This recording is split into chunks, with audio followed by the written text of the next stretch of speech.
पढ़ेंगे। अब यहाँ से चैप्टर नंबर 3 तुम्हारा ऑल्टरेशन वाला, ऑल्टरेशन ऑफ सिचुएशन क्लॉज पढ़ेंगे। हमने ये स्टार्ट कर दिया था थोड़ा सा, ठीक है, वी हैड स्टार्टेड दिस। बस अब इसको थोड़ा सा फर्स्ट टॉपिक एक रिवाइज करते हैं and then we'll move ahead, ठीक है। अब देखो, एक चीज़ जो आपको समझनी है, ठीक है, वो मोस्ट इम्पॉर्टेंटली जो समझनी है वो ये चीज़ है कि जो भी तुम पढ़ रहे हो यहाँ पर वो ऑल्टर हो रहा है, यानी कि आपके एमओए में कुछ लिखा हुआ है, आप उसे अब अगर चेंज कर रहे हो तो वो किस हद तक किस तरह से चेंज होगा, ठीक है। हमने पहले एक पढ़ा था ऑल्टरेशन ऑफ नेम क्लॉज।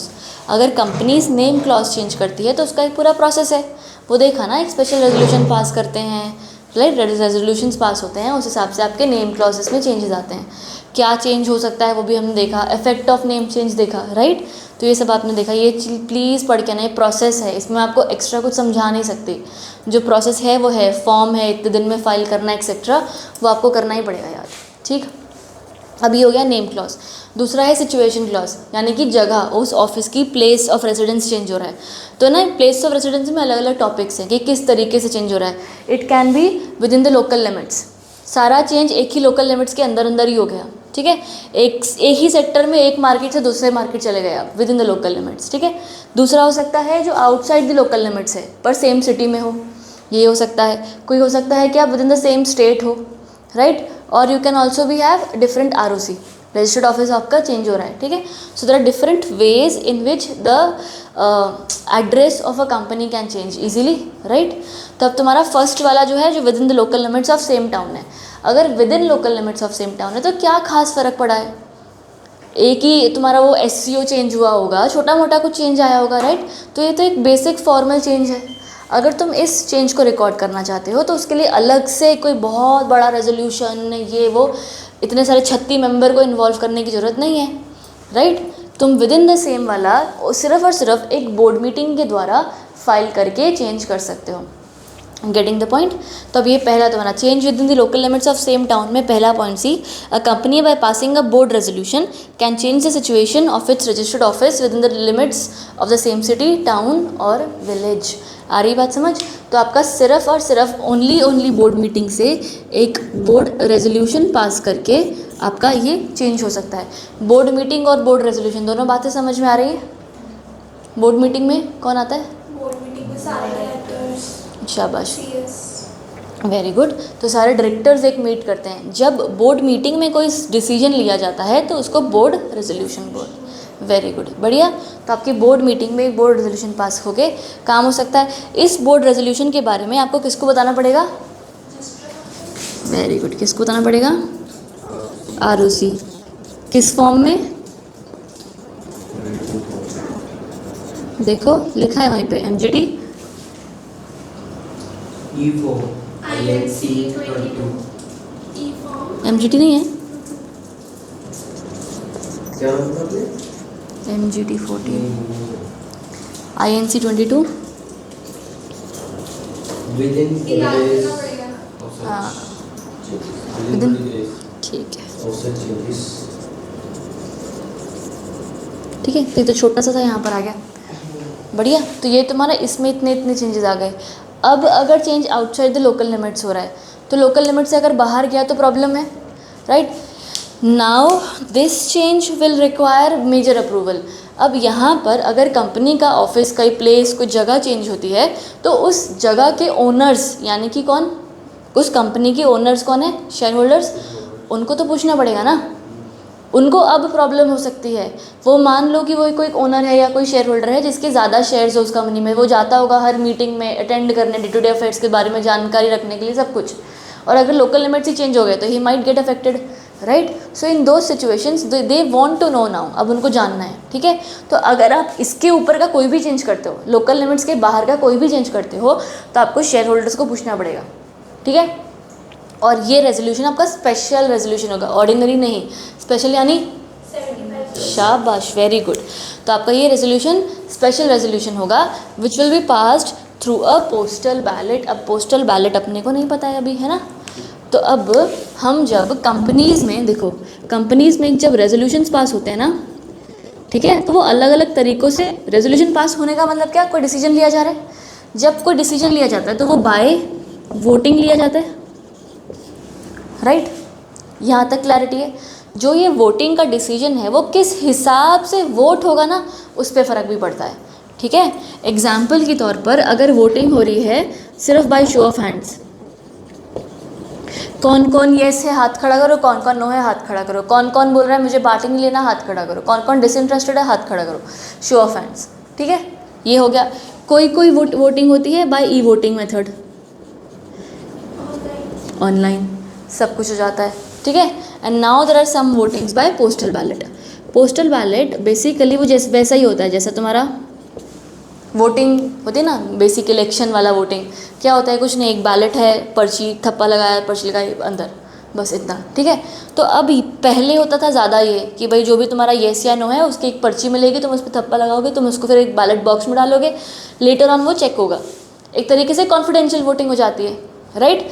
अब इतना तुम्हारे पास चीज़ें आ गई हैं, स्पेसिफिक प्रोसेसेस आ गए हैं, तो पोस्टल बैलेट अभी सिर्फ और सिर्फ पर्ची और डब्बे में सीमित नहीं रह गया है। तुम्हें पोस्टल बैलेट के लिए एक बैलेट पेपर मिलता है, वो पेपर तुम्हें मेल में भी आ सकता है, लो, ठीक है। यू गेट अ मेल जिसके अंदर लिखा होगा कि आपका क्या है, कि आप इंटरेस्टेड शेयर होल्डर हो, मतलब इस पर्टिकुलर ट्रांजैक्शन से क्या आपको कोई फ़ायदा होने वाला है।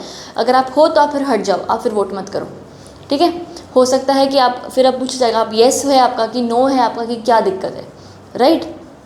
तो वो बैलेट आपको आएगा मेल में, आप उस मेल में रिप्लाई करोगे, आपका वोटिंग हो जाएगा, सिंपल, राइट। तो जब एक कंपनी का आउटसाइड द लोकल लिमिट्स कोई चेंज होता है एड्रेस, तो वहाँ पर स्पेशल रेजोल्यूशन पास होता है, पर शो ऑफ हैंड्स या ई वोटिंग से नहीं, पोस्टल बैलेट से, ठीक है। ये वोटिंग का मेथड है।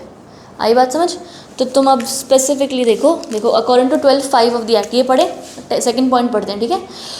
According to 12(5) of the act, except on the authority of a special resolution passed by company, the registered office of the company shall not be changed. मतलब क्या हुआ? उल्टा तरीके से लिखा है कि बिना स्पेशल रेजोल्यूशन पास किए चेंज नहीं हो सकता, मतलब स्पेशल रेजोल्यूशन पास करना पड़ेगा, राइट। बढ़िया। First point, in case of existing company और in case of any other company, ये दो चीज़ें दिए हुए हैं। एग्जिस्टिंग कंपनी मतलब क्या हुआ? एग्जिस्ट। तो फिर एनी अदर कंपनी मतलब क्या हुआ? जो आई नहीं अब तक, फिर उसका चेंज कैसे हो रहा है ना, पंगा है ना। तो कोई अगर एग्जिस्टिंग कंपनी है, इस लॉ में जब एग्जिस्टिंग कंपनी बोला जाता है ना, तो ना बेसिक पता है क्या तरीका होता है? जब नया कंपनीज एक्ट आया ना, नया कंपनीज एक्ट और नए कंपनीज एक्ट के नए रूल्स, अगर कोई कंपनी उससे पहले, इन न्यू रूल से पहले एग्जिस्ट करती थी, उसको एग्जिस्टिंग बोल देते हैं। आया समझ everybody? Before the new laws, if a company has been existing, it is existing company. If a company existed after the coming of the new laws, तो फिर वो उसके बाद एनी अदर कंपनी में आ गया, ठीक है। तो कोई कंपनी अगर न्यू लॉज के पहले से ही थी, बढ़िया क्लैरिटी, तो उसको जो एक्स्ट्रा फॉर्म्स होंगे वो भरने पड़ेंगे न्यू लॉ के हिसाब से। आ रहा है बात समझ? तुम अगर किसी स्कूल में एडमिशन लेते हो, तुम काम कर रहे हो एक्सेट्रा, अब जब आधार कार्ड आया तो तुम तो स्कूल में थे ना, और फिर आधार कार्ड जब आ गया तो तुम्हें मान लो देना पड़ा आधार कार्ड स्कूल में अपना। ये क्या हुआ कि तुम एक एग्जिस्टिंग स्टूडेंट थे जिसको न्यू लॉ से कंप्लाई करना पड़ा। Similarly happens with companies, getting the point? तो एग्जिस्टिंग कंपनी और दूसरा तुम्हारा एनी अदर कंपनी, ये सब लोगों को इवेंचुअली अपने लॉ से तो कंप्लाई करना पड़ता है। So these points are not important from the exam point of view. बढ़िया, क्योंकि अभी तो तुम पढ़ रहे हो, वो पढ़ ही रहे हो, बस इतना है। उसके बाद in case company is eligible, last line पढ़ लो। In case the company is eligible for conducting business through postal ballot, any change in place of registered office outside the limits shall be transacted only by the means of voting through postal ballot. बढ़िया। तो तुम्हें यहाँ पर इतना ही याद रखना है, एक बोर्ड मीटिंग होती है, अगर कहीं पर जनरल मीटिंग, स्पेशल रेजोल्यूशन हो रहा है तो उसके लिए तो जनरल मीटिंग ही होगी ना। ये तो अब तक हमको लॉजिक समझ में आ गई, रीड बिटवीन द लाइंस हो गया अभी। तो अगर कहीं पर स्पेशल रेजोल्यूशन पास करना है तो उसके लिए जनरल मीटिंग होगी। जनरल मीटिंग करनी है, कैसे करनी है, कौन बुलाएगा, कौन नोटिस देगा, किसको नोटिस जाएगा, ये सब डिसाइड करने के लिए एक बोर्ड मीटिंग होगी, राइट। और पहले तो डायरेक्टर्स भी तो डिसाइड करेंगे ना कि करना भी है एड्रेस चेंज के नहीं। तो special resolution will always and always be preceded by a board meeting, ठीक है। तो पहले board meeting, general meeting, general meeting के अंदर स्पेशल रेजोल्यूशन, उस स्पेशल रेजोल्यूशन को पास करने के लिए पोस्टल बैलेट। बढ़िया, क्लैरिटी, कोई डाउट? पक्का? चलो ठीक है। उसके अलावा तुम्हारा इसमें कुछ काम का नहीं है। सी वाले पॉइंट पर आ जाओ, जो मैं बोल रही हूँ प्लीज़ मार्क करते रहना, ठीक है। सी पॉइंट है, change within the same state, from the jurisdiction of one registrar of companies to the registration of another registrar of companies. मतलब क्या हुआ, ये change within the same state हुआ बट आरओसी चेंज हो गया, with in the same state हो गया but और उसकी हमने चेंज करा है खुद से ही हो गया। ये हो गया होगा। खुद सही हो गया। ठीक है, अब ये स्पेसिफिकली कैसे होता है, for example there are Rajasthan जैसे एक बड़ा स्टेट है, ठीक है, आप राजस्थान के ईस्ट कॉर्नर से आप कोई वेस्ट कॉर्नर में अगर जा रहे हो तो हो सकता है दैट माइट बी जुरिस्डिक्शन का प्रॉब्लम। ठीक है, तो एक आरओसी के अंडर आप सारे रिकॉर्ड्स रखते होगे, अगर आपका आरओसी चेंज हो रहा है तो ऑब्वियस ही बात नहीं है कि एक जगह से सारा रिकॉर्ड उठा के दूसरी जगह जाएगा, राइट। जब ऐसा कुछ हो रहा होगा ना तो फिर कई बार सेंट्रल गवर्नमेंट इन्वॉल्व होती है। क्यों? क्योंकि दोनों आरओसी के आपस के बीच का मेन समाधान करने के लिए तो ऊपर सेंट्रल गवर्नमेंट ही बैठी है ना, राइट, दोनों तो अथॉरिटीज़ ही हैं। इसलिए ही कई बार देयर इज चेंज, कि change within the same state अगर है बट चेंज इन आरओसी हो गया। क्यों मैं ऐसा क्यों बोल रही हूँ? क्योंकि जो change within the same state है, अगर आरओसी ना चेंज हुआ होता तो ये तो सेम हो जाता, ऐसा ही आउटसाइड लोकल लिमिट्स हो जाता ना वो सेम स्टेट के अंदर। इसलिए ही ये जो change within the same state है बट चेंज इन आरओसी होगा तो थोड़ा सा एक्स्ट्रा पॉइंट्स है बस, तो धीरे धीरे करके बस पॉइंट्स बढ़ रहे हैं। अब तुम्हारा नेक्स्ट देखो, no company again shall change its registered office from the jurisdiction one to another within the same state unless such change is confirmed by the RD मैंने आपको बताया था आपके फर्स्ट चैप्टर में, याद है आपको था रीजनल डायरेक्टर। क्या? हाँ, क्या था, क्या कर रहा था वो, कौन था? हाँ आरओसी के बंदे बताए थे कि मतलब अलग अलग स्टेट और उसमें होते हैं, तो इस स्टेट का एक रीजनल डायरेक्टर होगा, उसने अपने काम अलग अलग उसमें बांटे होंगे। आरडी के नीचे आरओसी होता है ना, ठीक है। आरडी किसी एरिया का होगा और आरओसी यूजुअली स्टेट्स या पार्ट ऑफ स्टेट्स का होता है, ठीक है। तो एक एरिया के अंदर 2-3 स्टेट्स भी आ सकते हैं, so one RD might have 2 or 3 ROCs below them. बढ़िया। तो पहला, अगर आपको with in the same state change करना है बट अगर आपका आरओसी चेंज हो रहा है तो आरओसी का पप्पा कौन? आरडी। तो आरडीसी को इन्वॉल्व करना पड़ेगा। तो पहले आप किससे पूछोगे? आरडी से पूछोगे, ठीक है। तो पहला आपका यहाँ पर पॉइंट आएगा आरडी वाला। बढ़िया। Next 12(6) states that the regional director after hearing the parties shall pass necessary orders within a period of 30 days from the date of receipt of the application. तो आपने आरडी को जो application दी थी उस application का वो order pass करेगा कितने दिन में? 30 days में। बढ़िया, clarity. Next point, thereafter the company concern shall file a copy of the said order with the ROC within a period of 60 days। 60 है मेरे में, तुम्हारा 60 है। Within a period of 60 days from the date of the confirmation of the order by the RD. आया समझ कुछ? इसका क्या मतलब हुआ? थोड़ा सा ये वाला टॉपिक थोड़ा सा जस्ट जान लगा के कर लो, फिर इन्हें दोबारा पढ़ने में बहुत बोरिंग हो जाएगा, ठीक है। एक बार अभी कर लो, ख़त्म करते। चार्ट्स बना रहे हैं ना साथ साथ में, तुम भी बनाते रहना प्लीज़, तो अपना सेट हो जाएगा। अगर change within the same state है पर आरओसी है तो पहले किसको पूछना है? आरडी को। आरडी एक ऑर्डर पास करेगा 30 days में। उस ऑर्डर के बारे में हमको किसको बताने का? कितने दिन में? 60 days। ओह वेरी गुड, ठीक है। नेक्स्ट अभी The state ROC shall record the order changes in its records. जो ऑर्डर आया है आपने आरओसी को बताया, आरओसी रिकॉर्ड कर लेगा, उसका तो काम ही है। The ROC of the state where the registered office of the company was previously situated shall transfer all the documents and papers to the new ROC. Simple, जहाँ पर मेरा सारा पोथरा पड़ा है उठा के दूसरी जगह दे दो, ख़त्म। यहाँ तक ठीक है। अब ये सारा काम जो हमने सीखा कि इसको पूछो, उसको पूछो, इसको बताओ, ये वहाँ जाएगा, ये वहाँ जाएगा, ठीक है। ये सब करने के बीच में ये वाले तो आ ही रहे होंगे ना काम।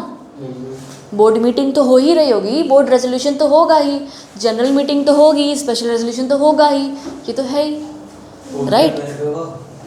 पोस्टल बैलेट भी होगा। मतलब change with in same state में बोर्ड मीटिंग भी होगी, स्पेशल रेजोल्यूशन भी लिया जाएगा, पोस्टल बैलेट भी होगा और उसके बाद फिर हाँ, RD के पास जाएगा। हाँ, ये सब मतलब प्लस ये प्रोसीजर तो उसमें भी है और उसमें इसमें भी भी। था। यस, वेरी गुड, ठीक है। ये वही तरीका है, मतलब ये प्लस देखो यहाँ पर भी बोर्ड मीटिंग था ना, पीछे जब आपने पढ़ा ना इस वाले टॉपिक को, तब वहाँ पे बोर्ड मीटिंग नहीं लिखा था, राइट। तो वो वही बोल रहे कि ये तो होगा ही, प्लस ये क्योंकि आपका एक्स्ट्रा काम हो रहा है, फिर ये तो होगा ही प्लस ये क्योंकि आपका ये एक्स्ट्रा काम हो रहा है ना, वैसा कुछ। ठीक है, थोड़ा इसको इंटरेस्टिंग बना के पढ़ते हैं, क्योंकि टॉपिक प्रोसेस है, फिर कितना ही तुम पढ़ लोगे इंटरेस्ट से। बढ़िया। तो हमने अब ये सब जो बोला कि आपको वो मेन काम करना है, उसके अलावा इन्होंने देखो कौन सा INC, देखो कौन सा है फटाफट से।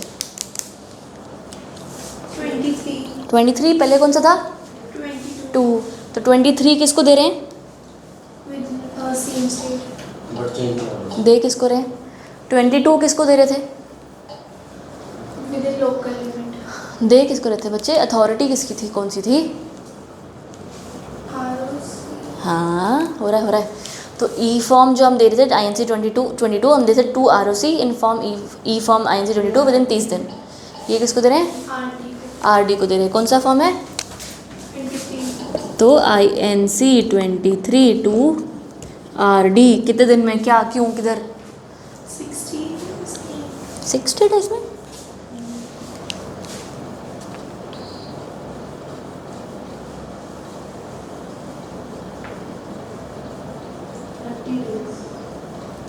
लिखा है कहीं पे कि तुक्का मार दिया 30 ही होगा?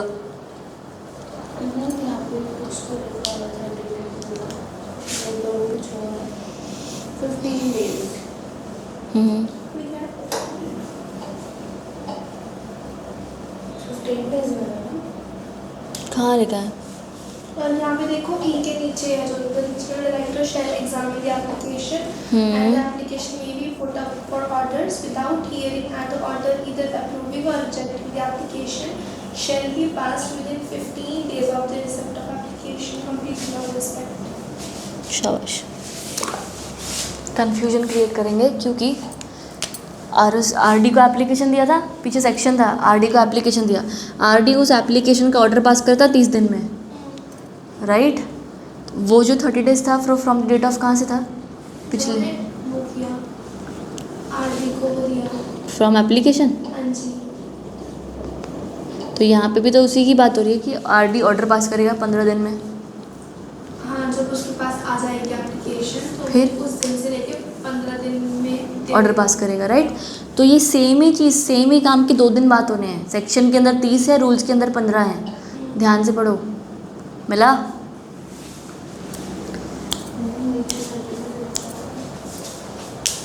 हाँ जी ये तो है ना कि certified copy of order of the regional director approving the alternation shall be filled in the form INC 28 along with fee with registrar of state within 30 days from the date of receipt of certified copy। मतलब जब उसने वो approve कर दिया उसके बाद 30 days में मिल जाएगा।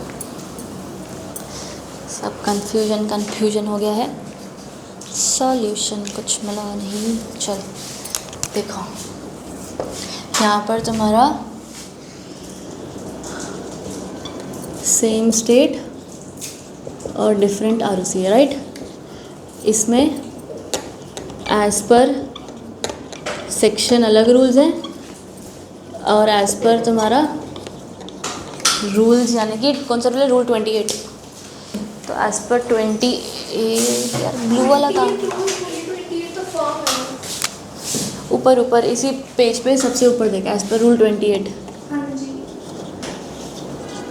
ठीक है, तब ये 2 है। बढ़िया।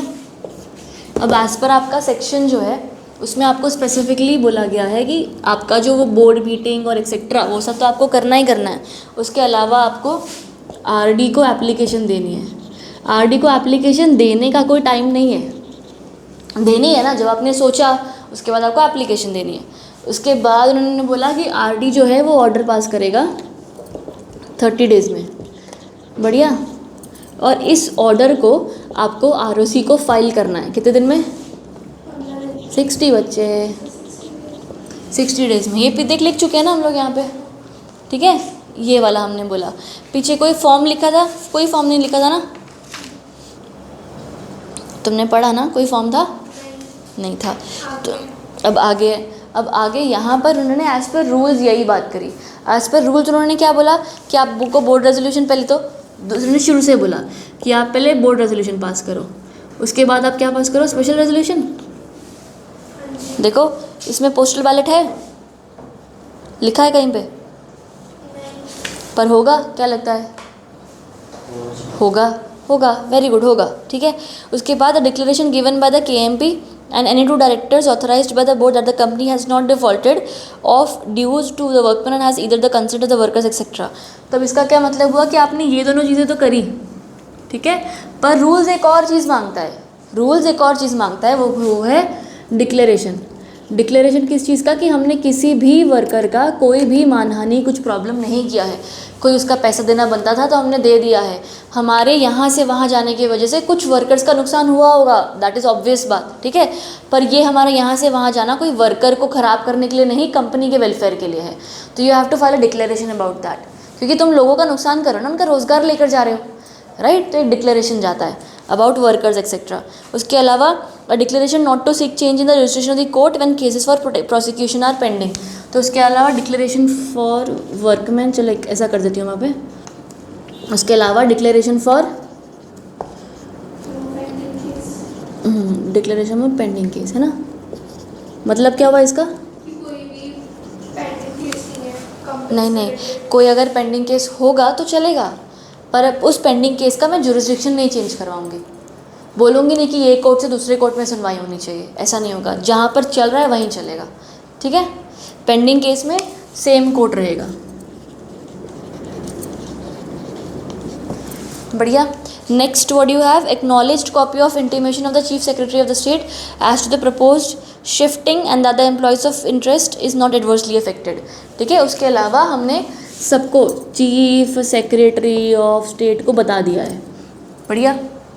ये तुम्हारे एज़ पर रूल्स हैं, हर बार मैंने आपको कहा था ये चीज़, सेक्शन लिमिटेड चीज़ बोलता है, उसको करना कैसे है, प्रोसेस क्या, किधर, क्यों, एक्स्ट्रा ऐसे घुस के जो बात करेगा वो रूल्स करेगा, ठीक है। So this much we have done. Then next उन्होंने क्या बोला, अब ये जो आपने काम किया है इसको देना, किसी को लेना, किसी के 30 दिन, किसी के 15, वो सब वो देखेंगे। So now next, the regional director shall examine the application and the application may be put up for orders without hearing and the order either approving or rejecting the application shall be pass within 15 दिन of the receipt of the application. तो हम specifically जो बोल रहे थे कि ये सारी चीज़ें जो चाहिए, उसके अलावा अब यही वाली चीज़ रूल्स के हिसाब से भी आएंगी। All of these things again as per the rules होगा। जहाँ पर हमने जो RD को एप्लीकेशन दे रहे थे ना, यहाँ पर 30 दिन दिए थे, आपको एप्लीकेशन देने के कोई दिन दिए हैं, यहाँ पर पढ़ो बच्चे, एप्लीकेशन के कोई दिन दिए हैं, एप्लीकेशन देने के कोई दिन नहीं दिए हैं, ना पहले दिए थे ना अभी दिए हैं, ठीक है। हाँ, वो ऑर्डर के हैं, जो यही सेम चीज़ है, एप्लीकेशन के ऑर्डर के हैं, जो आपने एप्लीकेशन दी है, ठीक है, उसके ऑर्डर के हैं, वहाँ पर 15 है, यहाँ पर 15 डेज़ हैं। अब समझ में आ रहा है, कुछ क्लैरिटी बन रही है। ऑर्डर में सेक्शन में 30 दिए हैं आपको यहाँ पर 15 दिए हैं, फिर आपको सेक्शन में बोला कि यही चीज़ ROC को फाइल करनी है, तो बोलो। काम सेम ही हो रहा है, हाँ, काम सेम हो रहा है, रूल्स फॉलो कर, सेक्शन के भी हिसाब से चलना पड़ेगा और रूल्स के भी हिसाब से चलना पड़ेगा। हाँ, सेक्शन रूल के हिसाब से चल गया तो सेक्शन के हिसाब से आप पे ही चल जाएगा, और तेरे को रूल्स ही फॉलो करने पड़ेंगे, क्योंकि रूल ज़्यादा स्पेसिफिक है। ROC को फाइल करोगे, यहाँ पर 60 दिन दिए हैं, इधर कितने दिए हैं,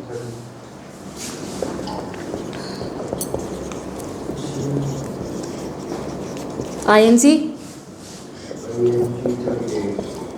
ये 23 आएगा। So certified copy of the order altering the ये ट्रांसफ़र, अच्छा नहीं ये वाला, will be filed by the company with RD in form INC 24। तो RD को ये जो ये गड़बड़, जो तुम्हारा ये states an application seeking confirmation from the as shall be within the same state और ये one registered to another shall be filed with the company with RD को एप्लीकेशन जो जा रही है ये INC 23 में जा रही है, ठीक है। जो ROC को फाइल होगा वो INC 28 में होगा।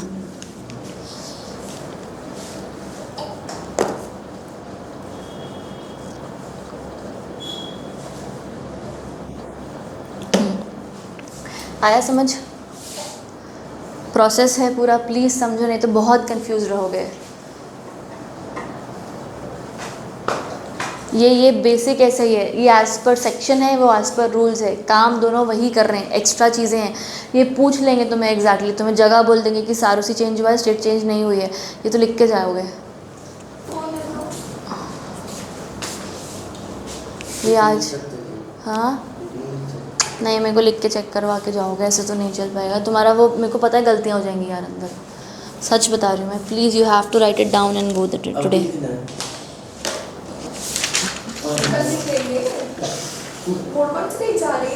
मैं मिटा दूँगी, मैंने अभी अगला भी तो पढ़ाना है, मैं मिटा दूँगी इसको और क्या। कितने मतलब तुम वो हो ना, मैंने नहीं लिख दिया 4 बार तो मैं अभी लिखना ना। हाँ स्टार्ट कर दो। हाँ मैं भी यहीं बैठी हूँ, मन्नत तू भी यहीं बैठी है, देखते हैं। फटाफट करके ख़त्म करो इसको। मेरी बात समझ दो, अगर ये लिखा होगा ना तो अगला वाला भी लिखने में आसानी होगी तुम्हें। नेम क्लॉज का भी लिखा बना के। क्या बात है, शाबाश शाबाश शाबाश। ये देखो procedure of alteration name clause. Very good. मैंने पूरा लिखा है।